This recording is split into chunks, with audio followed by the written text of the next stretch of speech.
झंडा ऊंचा रहे हमारा, विजयी विश्व तिरंगा प्यारा. प्रजासत्ताक दिनाच्या निमित्त महामानव डॉक्टर बाबासाहेब आंबेडकरांनी जी लोकशाही आपल्याला संविधानाच्या रूपाने मिळवून दिली, त्यांना वंदन करून आजच्या दिवसाची सुरुवात झाली आणि झेंडा वंदन मी केलं. जालन्याची पालकमंत्री या नात्याने परेड केली.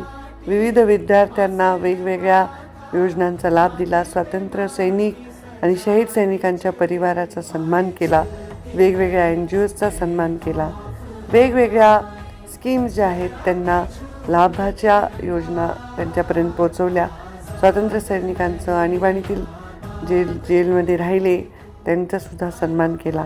आणि या चिमुकल्या मुलींचे इतके सुंदर नाच त्यांनी जे बसवले होते त्याचं बघून, कॉर्डिनेशन बघून खूप कौतुक वाटलं.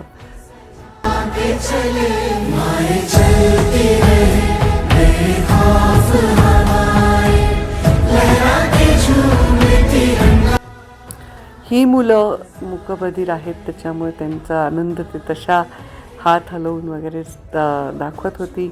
इथे वेगवेगळे स्टंट्स चालू होते. कसं महिला सशक्तीकरणाचा जालन्यामध्ये प्रयोग होत आहे. आपल्या मैदानी खेळामधलं मलखांब या मुलांनी इतकं सुंदर दाखवलं. जोरात आम्ही अगदी घोषणा दिल्या, भारत माता की जय आणि छत्रपती शिवाजी महाराजांच्या घोषणा. तिथून मी गेले ते काही उद्घाटनांसाठी. इथे जे रस्त्यावर श्वान आहे, ज्यांचं कोणी मालक नाही, अशा श्वानांसाठी आम्ही शेल्टर उभं केलेलं आहे. इथे यांचं वॅक्सिनेशन आणि स्टरलायझेशन होणार आहे, जेणेकरून श्वानांची संख्या नियंत्रित होईल आणि त्यांच्या माध्यमातून कुठलीही रोगराई होणार नाही. त्याच्यानंतर मी पुढच्या कार्यक्रमासाठी गेले ते म्हणजे समस्त महाजन ग्रुप. अत्यंत सुंदर काम त्यांचं आहे. त्यांनी इथे नदी खोलीकरणाचा आणि गाळ काढण्याचा कार्यक्रम हाती घेतला आहे. त्यांचा मी कामाची सुरुवात करून दिली. बघा इथे काम सुरू होते. तिथून मी छत्रपती संभाजी उद्यानात गेले. ह्याला मोतीबागही म्हणतात. इथे खूप सुंदर असं ग्लो गार्डन आम्ही करतो आहोत, त्याचंही मी प्रेझेंटेशन पाहिलं.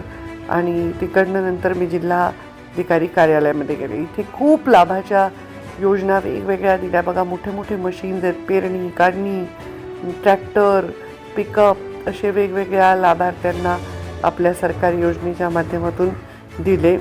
आणि तिथून मी गेले ते जिल्हा नियोजनच्या बैठकीसाठी. जिल्हा नियोजन बैठकीची सुरुवात आम्ही केली. ती एका NGOच्या बरोबर टायअप केलं, MOU केला, जेणेकरून आम्ही जे आर्टिफिशियल लिम्स आहेत, हात पाय वगैरे, चष्मे, डोळ्याची तपासणी ही पूर्ण मोफत करणार आहोत जिल्ह्यामध्ये. आणि त्याच्यानंतर आम्ही जे अंध मुलं होते त्यांना पण काही भेट दिली, म्हणजे एक टेक्नॉलॉजी आहे त्यांना उपलब्ध करून दिली. तिथून मी गेले ते मॅजिकमध्ये. इथे वेगवेगळे स्टार्टअप्स पाहिले. पहा हे स्टार्टअप्स तरुण मुलं कसे दाखवत आहेत कॉन्फिडेंटली, आणि त्यांचं मोठं त्याला सपोर्ट मॅजिकने दिलेला आहे. आणि त्याच्यातल्या काही तरुणांचे तर उद्योगसुद्धा सुरू झालेले आहेत. त्यांना खूप साऱ्या ऑर्डर मिळालेल्या आहेत. रस्त्यामध्ये कार्यकर्त्यांचा आग्रह असतो, त्या खातर मी काही भेटी देत असते, रस्त्यामध्ये त्यांचे सत्कार स्वीकारत असते. त्यामुळे माझ्या कार्यक्रमांना उशीर होत राहिला तरी पण त्यांचं मन राखण्यासाठी मला हे करावं लागतं. मग सेल्फी, मग गर्दा, मग लोकांचं सगळं फोटो काढणं, हे करत करत मी आले ते पन्ना क्रिएशनच्या कार्यक्रमाला. पन्नास क्रिएशन हे पल्लवी आणि प्रिया या दोघी युवतींनी मिळून केलेलं आहे. जैन परिवाराचे माझे अनेक पिढ्यांचे संबंध आहेत. त्यांची ही कन्या पल्लवी, हिचं लग्न संभाजीनगरमध्ये झालं आहे आणि तिने स्वतःचा व्यवसाय सुरू केला आहे.